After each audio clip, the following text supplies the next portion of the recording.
গণমাধ্যমের খবর, বিএনপির মহাসচিব মির্জা ফখরুল ইসলাম আলমগীর বলেছেন, দেশের মানুষ জেগে ওঠায় সরকারকে আর সময় দেওয়া যায় না। তিনি কি বলেছেন প্রেস ক্লাবের এক আলোচনায়, যে সরকারকে আর সময় দেওয়া যাবে না, রুখে দাঁড়াতে হবে। এবং বলছেন যে সারা দেশের মানুষের পাশাপাশি রাজনৈতিক দলগুলোরও সাড়া দিয়ে নামা উচিত। ছাত্রদল ইতিমধ্যেই নেমেছে। এর মধ্যে কোনো অপরিষ্কার কোনো বিষয় আছে? বিএনপি থেকে বলা হয় না যে এই কথা আমরা বলি না।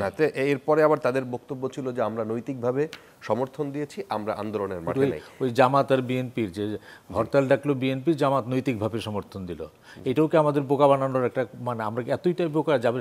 নৈতিকভাবে সমর্থন দিয়েছে জামাত, কিন্তু জামাত আমাদের সঙ্গে নাই। এটা তো বিএনপির কৌশলটা গত কিছুদিন যাবত। আমি প্রত্যেকটা ঘটনার নিন্দা জানাই। আজকে প্রধানমন্ত্রীর জাতির উদ্দেশ্যে ভাষণ, তিনি কিন্তু স্পষ্টভাবে বলেছেন যে প্রত্যেকটা ঘটনার তদন্ত হবে, বিচার বিভাগীয় তদন্ত হবে। বিচার বিভাগীয় প্রধানমন্ত্রী জাতির উদ্দেশ্যে ভাষণে তিনি কিন্তু স্পষ্ট বলেছেন যে বিচার বিভাগীয় তদন্ত। তিনি বিচার বিভাগীয় তদন্ত যদি না হয়, সেটা আবার আরেকটা ইস্যু নিয়ে হয়তো আলোচনা হবে। আমার ধারণা প্রথম পর্যায় পর্যন্ত ছাত্ররা নিরপেক্ষ ছিল। পুলিশ এত মানে খুব সহিষ্ণুতার পরিচয় দিয়েছে। আপনি দেখেন শাহবাগে পুলিশের ব্রিগেড ভেঙে ফেলা হচ্ছে, ওই একেবারে মেট্রো রেলের নিচে পুলিশের, এমনকি রাষ্ট্রপতি ভবনে যাওয়ার সময় 0 পয়েন্ট পর্যন্ত পুলিশ বাধা দিচ্ছে না, বাধা দিচ্ছে কিন্তু ব্যারিকেড ভেঙে এগিয়ে যাচ্ছে। তখন তো কোনো উস্কানি হয় নাই। উস্কানিটা কখন থেকে আসলো? যখন আমরা দেখলাম যে আন্দোলন একটা যৌক্তিক পরিণতির জায়গায় যাচ্ছে, যেটা ডক্টর গোলাম রহমান বলেছেন যে আন্দোলনটার তো এখন ফলাফলটা তোলার সময়। ফলাফলটা কি? আইদার আমরা কোর্টে যাব, যেটা বিচারপতি বলেছেন, অথবা আমি সুনির্দিষ্ট একটা প্রস্তাব দিব যে আমাদের কোটা সংস্কারের মধ্যে। কারণ যদি আজকে আমার ধারণা একটা ইউনিক সময় এসছে যে ছাত্ররা আন্দোলন করছে, তাদের সামনে তাদের নেতৃত্বে যদি এই কাজটা হতে পারে, যে তাহলে এই যে কোটা নিয়ে, কারণ নাহলে আজকে যদি সরকার একটা কমিশন করে, সরকার কমিশন করে একটা সংস্কার করলে আরেকজন মামলা করে দিল, আবার কিন্তু জটিলতার সৃষ্টি হবে। কিন্তু this is a unique time, যেখানে বিচার বিভাগ, নির্বাহী বিভাগ এবং আন্দোলনকারী ছাত্র, তারা যদি তিনটা পক্ষ একসঙ্গে মুভ করে, তাহলে কিন্তু একটা চমৎকার সমাধানের দিকে আসে। আমি তো অনুষ্ঠান থেকে অনুরোধ জানাবো যে বিচার বিভাগ যদি আরেকটু আগে, 7ই আগস্ট তারা শুনানির সময় দিয়েছে, এটা যদি আরও 10 দিন 15 দিন এগিয়ে নিয়ে আসতে পারেন এবং নির্বাহী বিভাগকে একটা ইনস্ট্রাকশন দিতে পারেন, এবং নির্বাহী বিভাগ যদি তখন এই বৈষম্য বিরোধী আন্দোলনে যারা আছেন তাদেরকে যদি বলে তোমার প্রস্তাবনাটা কি, সেই প্রস্তাবনাটা নিয়ে আলোচনা করে দ্রুততম সময়ের মধ্যে যদি এটা, আমার ধারণা সরকারের কাছে সেই মেসেজটি গেছে, যত দ্রুত এটা সমাধান হবে ততই এটার সব দিক থেকে স্বস্তির কারণ ঘটবে। সেটা করা সম্ভব। আমরা তো বাংলাদেশে বহু আইন, সাংবাদিকদের জন্য ওয়েজ বোর্ডের আন্দোলন করেছে, গণমাধ্যম আইন করেছে, সব জায়গায় তো আমরাও রাজপথ দখল করেছি, আমরাও আন্দোলন করেছি, আমরাও অবস্থান করেছি, আমরা স্ট্রাইক করেছি। আবার যখন এটা আদায় করার সময় এসছে, তখন কিন্তু আমরা বলেছি আপনি ওয়েজ বোর্ডে 900 টাকা বেতন দিতে চান, আমরা এখানে 1200 টাকা বেতন চাই। এটা তো পার্টিসিপেট করতে হবে। আর নাহলে আমি 900 টাকা মানে আমি বসে থাকলাম আন্দোলনের ঝান্ডা নিয়ে, আর সরকার 900 টাকা দিয়ে আইন পাস করে ফেললো, সেটা তো আর রিমেডি হলো না। কাজে আমার ধারণা this is a unique time, মানে ইউনিক অপরচুনিটি।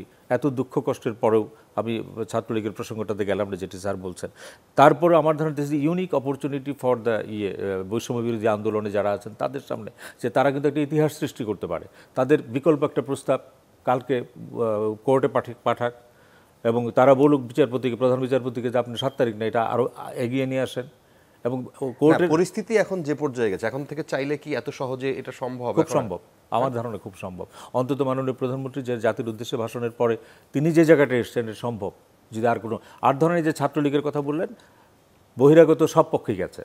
ঢাকা বিশ্ববিদ্যালয়ের কোনো ছাত্র, ঢাকা বিশ্ববিদ্যালয়ের কোনো শিক্ষককে আঘাত করতে পারে, এটা আমি বিশ্বাস করি না, যত পরিস্থিতির অবনতি হোক।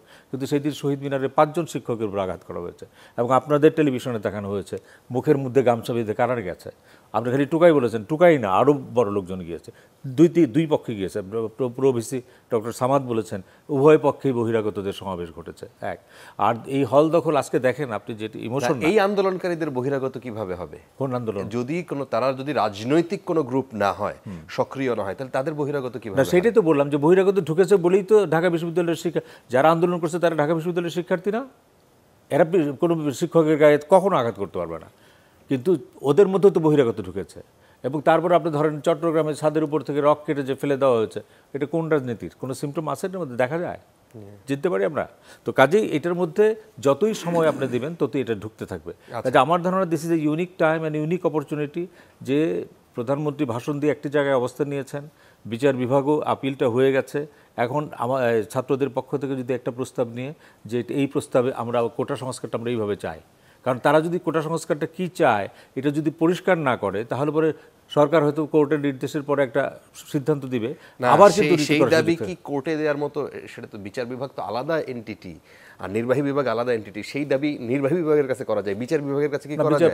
প্রধান বিচারপতি তো বলেছেন যে আমার দরজা খোলা, জি, যে কোনো উকিলের মাধ্যমে যেতে পারে। ওই যে দুইটা ছেলে রিট করেছিল না, শাহ মঞ্জুরুল সাহেব অ্যাডভোকেট, উনি তো অ্যাপিল করেছেন, যে কোনো একটা অ্যাডভোকেট দিয়েও করতে পারে। জি, আর অ্যাডভোকেট যদি দাও করে, আমি এটা ইনফরমালি বলছি, মানে আনুষ্ঠানিক প্রস্তাব তো আর আমি দিতে পারি না। আমার ধারণা বাংলাদেশের প্রধান বিচারপতি যিনি, তারও একটা রাজনৈতিক ব্যাকগ্রাউন্ড আছে, উনি কিন্তু মাঠের সমস্ত কিছু বোঝেন এবং জানেন। এই বিশ্ববিদ্যালয়, ঢাকা বিশ্ববিদ্যালয়ের ছাত্র তিনি, সে একদম মেঠো রাজনীতি করা মানুষ, তার বাবার মুক্তিযুদ্ধ এবং রাজনীতি করা মানুষ। কাজেই যদি ছাত্ররা আনুষ্ঠানিকভাবে একটা প্রস্তাব দেয় যে এটা হলো আমাদের প্রস্তাব, কোর্ট এটা বিবেচনা করুক, আমার ধারণা মিডিয়ার মাধ্যমে এটা তার কাছে যাবে।